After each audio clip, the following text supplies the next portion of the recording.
Good evening, guys. I'm filming this video. You're probably going to watch this in the morning. I'm filming this video though based on a conversation we had on Instagram. I had with you guys on Instagram.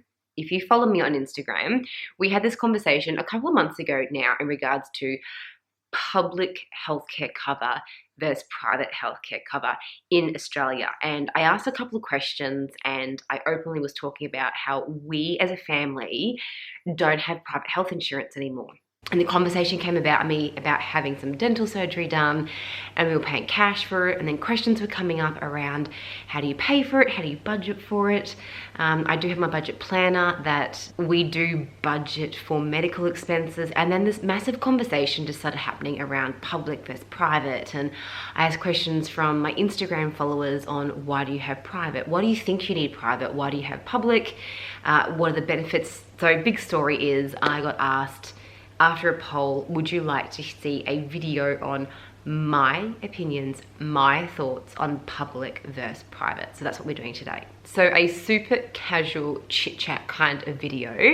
I have to put some disclaimers in. This is my personal experience. I am not telling you to get private health insurance. I'm not telling you to cancel your private health insurance. I'm just going to give some examples on my family history, what we do, and the changes we have decided to make for our family. These are just my opinions. I'm gonna ask you that if you do leave comments below, please be very mindful of people's personal lives and don't make it too opinionated in your comments. I am not an expert. Do not watch this video and take anything I'm saying as legit advice on what to do.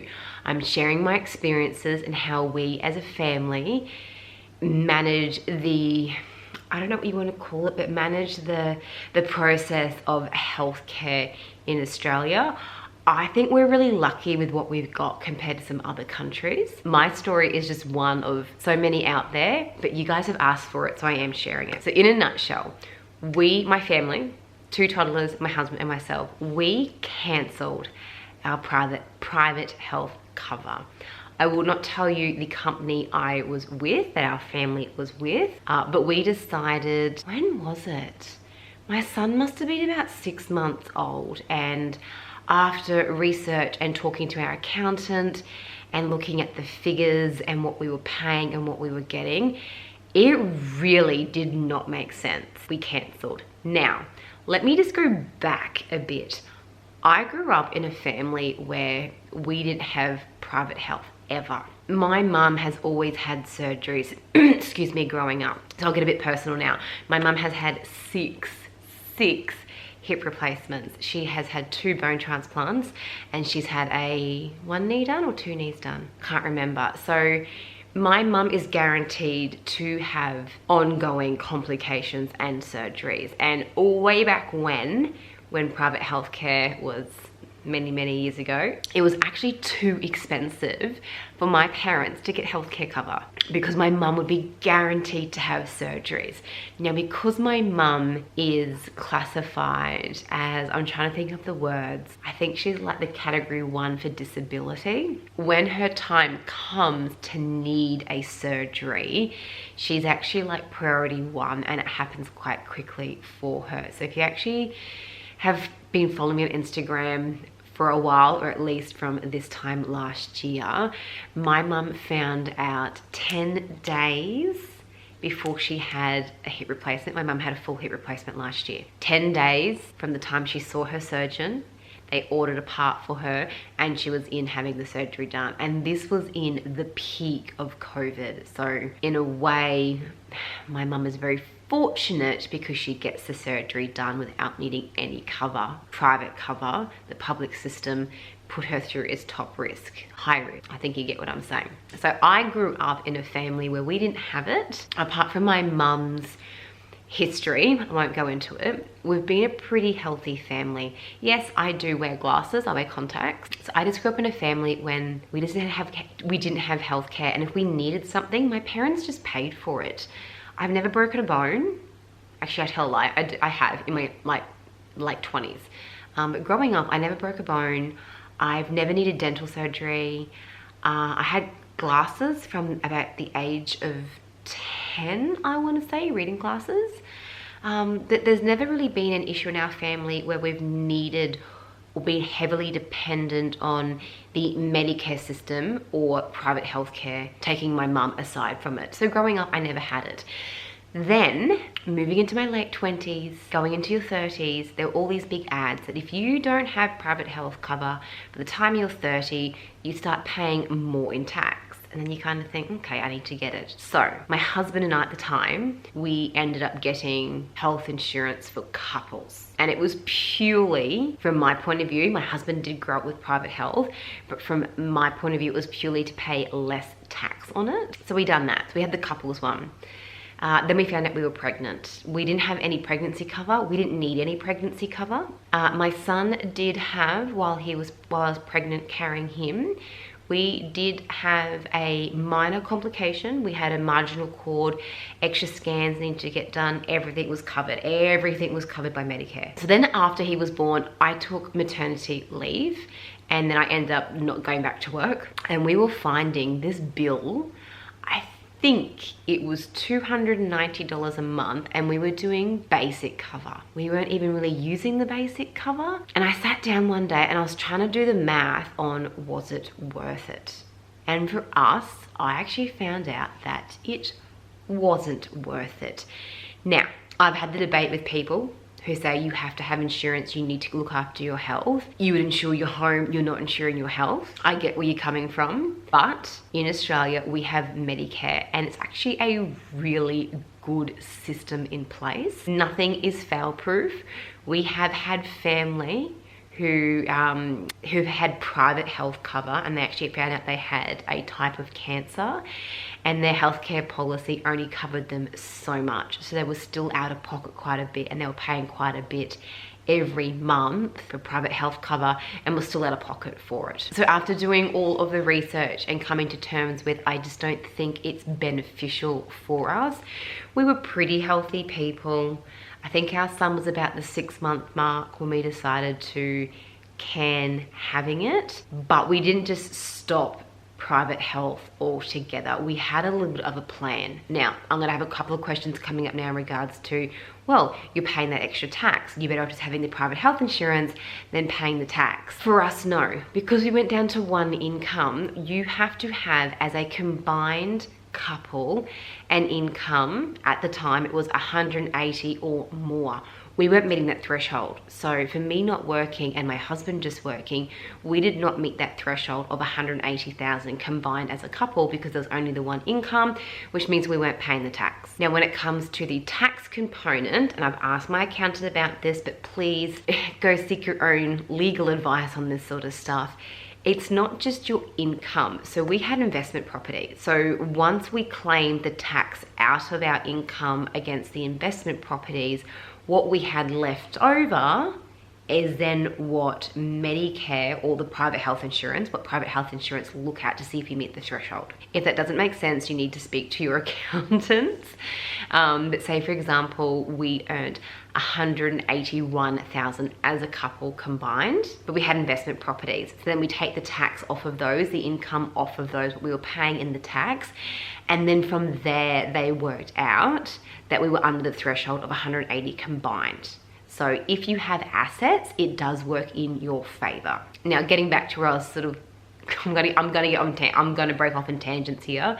I'm gonna try and cover things, but keep this video as concise as I can. We cancelled our private health insurance. We had pretty good confidence in the Medicare program in Australia. However, we haven't just gone, that's 200 and something, let's just say $300 a month that we can now just use for something else.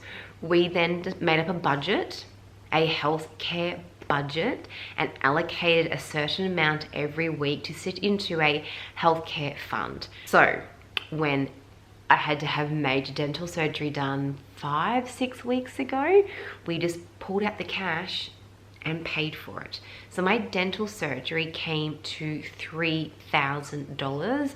I had to have jaw surgery done all through here. I had 4 wisdom teeth removed. I had the roots of my wisdom teeth go into my sinuses, so I had surgery all through. I have got scarring inside my jaw all down through here because they had difficulty getting some of the nerves to stop any nerve damage around through here. It was quite complex. Now, when I spoke to my dentist, he was really good at explaining things to me, because the first thing you do when you go to a specialist, when you go to a doctor, what do they ask you? Do you have private healthcare? And you go, yeah, here it is, here's my card, here's my details, and they process it and you pay the gap. When we sit down now to speak to our GPs or my dental surgeon, do you have private health cover? No, we don't. And he goes, okay, that's cool. And it's almost like they press this button in the system that says you're now Medicare. If I had private health cover, I would not have been covered for the entire amount. I still would have paid a gap. And I found out I would have had to pay for 2 special scans. And I also would have had to pay, I think it was the anesthetist, and he was $500, and my scans I think were $500 as well. Because it was Medicare, my dental surgeon pressed a button to saying bulk bill. And then when it came to booking into the hospital, he said, because you're going through Medicare, again, he pressed a button, and I had to pay $1,000 to hire out like the dental, the hospital room. And I was speaking to him and he goes, if you were with private health, that room, the button he presses was $3,000. Now, I wouldn't have paid that. There would have been some covered by private health. But he said it was the same room. It's just a matter of which button they were pressing to who was paying for what. What the gap would have been with my private health cover, I do not know.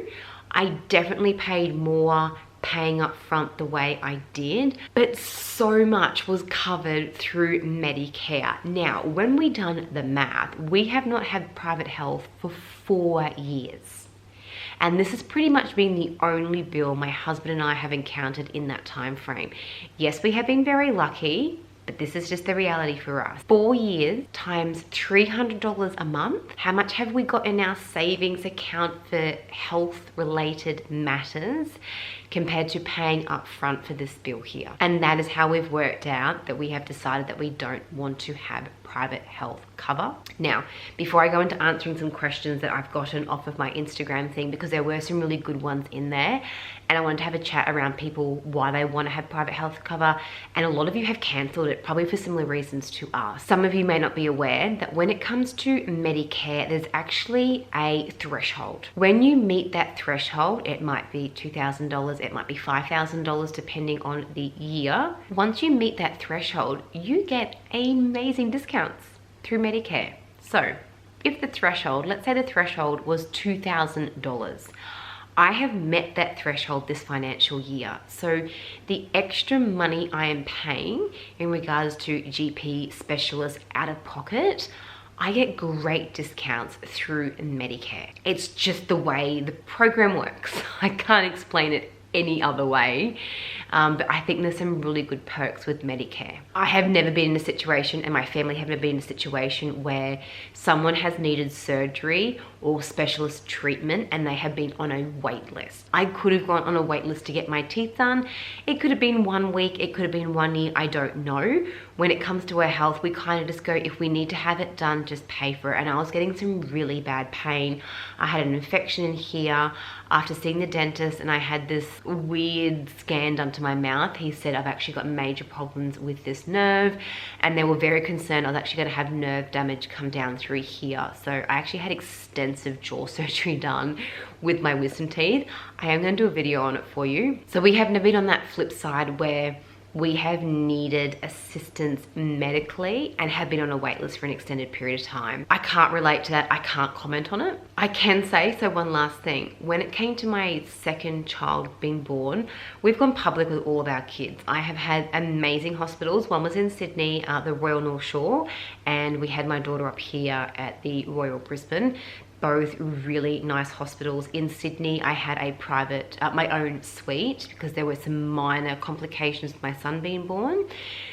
When my daughter was born, she was born as you would expect, And then very shortly after, she had some major breathing complications, had to go to special care. We had scans, tests, drips in her. She was an incubator. It was a very stressful week. We didn't pay for anything, nothing. She had extra scans done and monitoring done. I got given a private room in the hospital. I got fed meals. They looked after me.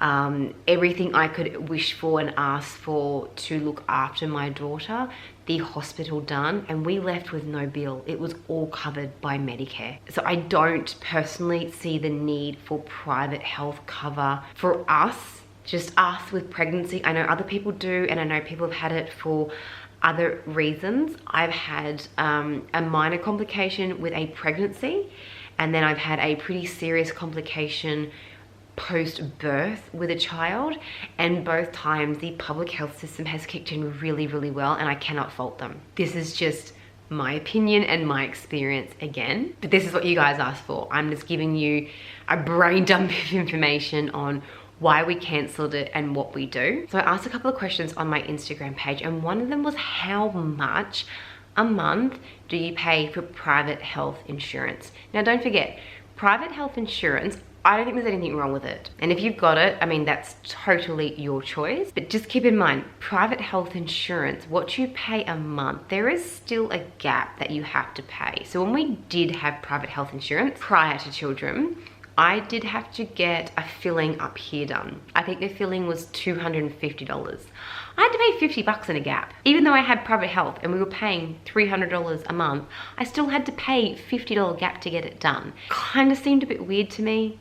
I know it's like insurance, when you put a claim in, you pay the excess and then you're covered, but things definitely started to feel a bit of a rip-off. If I'm being honest, things started to feel like we were getting ripped off. Every year, private health insurance was going up, and if we had dental cover, I was expecting to have the dental cover done. Sometimes they would turn around and say that filling's not covered, or you'd have to have the top dental cover to be covered, and then it kind of just worked out cheaper for me just to get the filling done and pay cash for it. But I'm just going to read through here on my phone what some people pay a month, just to give you a bit of an idea. I've got a lot of them, but I'm just going to try and read out some of the more common ones. A lot are saying around the $300 mark. Some of the more expensive ones, they're looking at paying around the $600 to $800 mark. Now this could mean a range of things. It could mean you've got, oops, sorry guys, my camera just died. So yeah, it could mean that you've got a bigger family, that you're paying not just the extras, you're paying more. So there was a massive vary in what people were paying. I'd be really interested to see what people pay and then the gap they have to pay as well to have that health issue resolved. I would be really interested to know that. And this was another one. So a lot of the times, I think it's children under a certain age are free. So this one here, $340 a month for 2 adults. Single cover around the $120 mark. A lot of people are coming in at like the $450 mark. This was another interesting thing. So one of the people here was saying that they have ambulance cover, and this is in Victoria. In Queensland, where I'm from, you don't have to pay for ambulance cover. It's covered through, I'm pretty sure when you pay your rate, a small amount in rates that are paid actually goes towards Queensland Ambulance to help fund them. So if you ever need an ambulance ride in Queensland, you don't pay for it. I'm pretty sure in Victoria, and it could be New South Wales, I don't know about the other states, if you don't have ambulance cover, you pay per kilometre? Is that right? I don't know. Someone tell me. If you're in a different state than Queensland, do you have to pay for ambulance cover? Because people are saying that they include ambulance cover in their private health policies. We don't do that in Queensland, which I think ambulance cover should just be included. If there's an emergency, there shouldn't be a matter of a bill being there. If you need assistance, you need assistance. And I think the way Queensland do it is actually quite good. So a question I asked was, do you have private health insurance? 62% said yes and 38% said no. I had over 600 of you answer that poll. And then I asked the question that if you don't, do you put anything in place to buffer or protect yourself, that if you had an emergency come up, you've got some funds there to help pay for it? Now, these were some of the answers. Some people put away a bit of money every week. That savings account allows for their health fund as well. Some people said they've got a sinking fund. A couple have said they don't have anything. They just purely rely on the public health system. One comment here is they don't have any, they don't save for anything. They just go on the wait list. And if it's an emergency, obviously, and if it's a category 1, they'll just go straight forward. One here says that we always try to make note of when certain appointments are and I can save up for them. I just save. We are great savers and we just save our money, pay as needed. Sometimes there are options depending on a specialist. You can do like payment plans. So one here talks about a payment plan. Another person says that we have a health fund that we pay into every fortnight. So instead of paying a private health insurance company that money every month, every week, create an account with a high interest and people putting money into that account. If you never spend that money or you don't need that money, you've got a great savings sitting there. I just budget for it. I use Medicare. The Medicare system we have is great. What we used to pay in our premiums, we put half that into an account every week. We budget each fortnight. We just budget, we budget. So I think a lot of people that don't have it still budget for it, but it's still their money instead of giving that money to someone else. And I think that's going back to the reason why we done it. We were giving all this money to a healthcare provider for private health insurance, and it was going up every year it was going up. And then you're out competing, trying to find the better company that you can switch to just to have cover. And we were like, just create our own account and put the money in the account. And it's a bit of crossing the fingers as well. If things go really well and we don't have major expenses, we've got a really good safety nest sitting there. And the other thing we've done it for as well, the other reason that we wanted to have that money sitting there, that when our children, if someone breaks a leg or needs braces or some kind of medical assistance in something, we've got the money there that we can just pull out straight away. To see the best specialist, whatever it might be, we just had the money there that if the children needed something, we could just pay and instantaneously get it done. And it sounds weird, but that gave me better confidence and made me more comfortable knowing that if my children needed something, I've got money there to use it for them. I don't know, it sounds weird because if you've got private health insurance, should be covered depending on your cover, but me having that money there saying that if my children needed something in regards to health and our health budget, it was there. Now I do have a section in my budget plan that does talk about budgeting for health and that sort of thing. If you want to know more about it, the budget plan is free, totally free. It's on my website. Leave me a comment below, pop up to my Instagram page and have a look at a live I done on how to actually fill out the budget planner. And if you would like a copy, just ask me and I'll send it to you for free. Help you out along the way if you need anything. Not a professional when it comes to finances. Just living my experiences and helping out people where I can. Now, the next question I asked is why do you or why don't you have private health insurance? And this was a really interesting one. So this one here has actually got private health insurance at the moment, and she's saying that after their next pregnancy, they're not sure if they're going to keep it after having children or not. So I'm assuming they've got it from a pregnancy benefit. I don't know. For me, I went public. I did not see the benefit in private. There might be other reasons for them. I'm not judging. I think this person here doesn't have it because they figured it's a waste when we have funds already available if needed. Bang on why we done it as well. Love the fact that I've got funds there and I feel safe and secure. It is my money. My husband and I work hard. Well, my husband now works hard to earn that money. And I'd rather it sit in our account than someone else's, because if we don't spend that money, $300 every month, we were not using that amount of money. This one here, she wanted to have the private health so she could go to certain doctors, certain hospitals for maternity cover. I can't comment, can't relate to that one there. I had a student midwife purely just for me for both my pregnancies. I did not know who my doctor was going to be in the birthing suite, but I hear stories of people who have private health insurance and their doctor can't make it, or something happens or an emergency comes up and they don't end up with the doctor that they've paid for. Some people have said that they use it for extras like physio and optometrists. I found this quite common and my husband and I actually had a really good chat about it, and I said that so we had extras, we just had extras covers, and it did cover us for like, I think it was like remedial, physio and optometrist, and for our one, contact lenses were not covered, and we both wear contact lenses throughout the day, and we get our reading glasses from Specsavers, and it was cheaper for me just to buy a pair of reading glasses from Specsavers than having that $300 a month coming out to give me a free pair of glasses. They're not free, you are paying for it. And my husband and I were talking about the free physio and the free remedial massage, I think ours was. And I'm like, if you just want a massage, go get one. People were only using the remedial massage because it was part of this, you get it for free. No, you pay for it.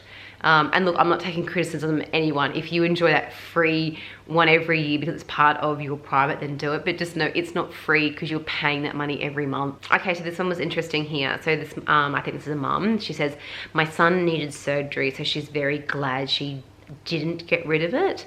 The public wait was 2 years. She's had all her babies through public health system though. And I think this is the thing. It's definitely if you need something straight away and you don't have the funds, you can definitely be in a pickle. If you have private and you don't have the right private cover, you can be declined from being covered. And then you've got the public health system where if you're not that category 1, they put you through straight away. You might be a category 4, there could be a 2-year wait list. And that's where you need to work out the pros and cons to what works for you.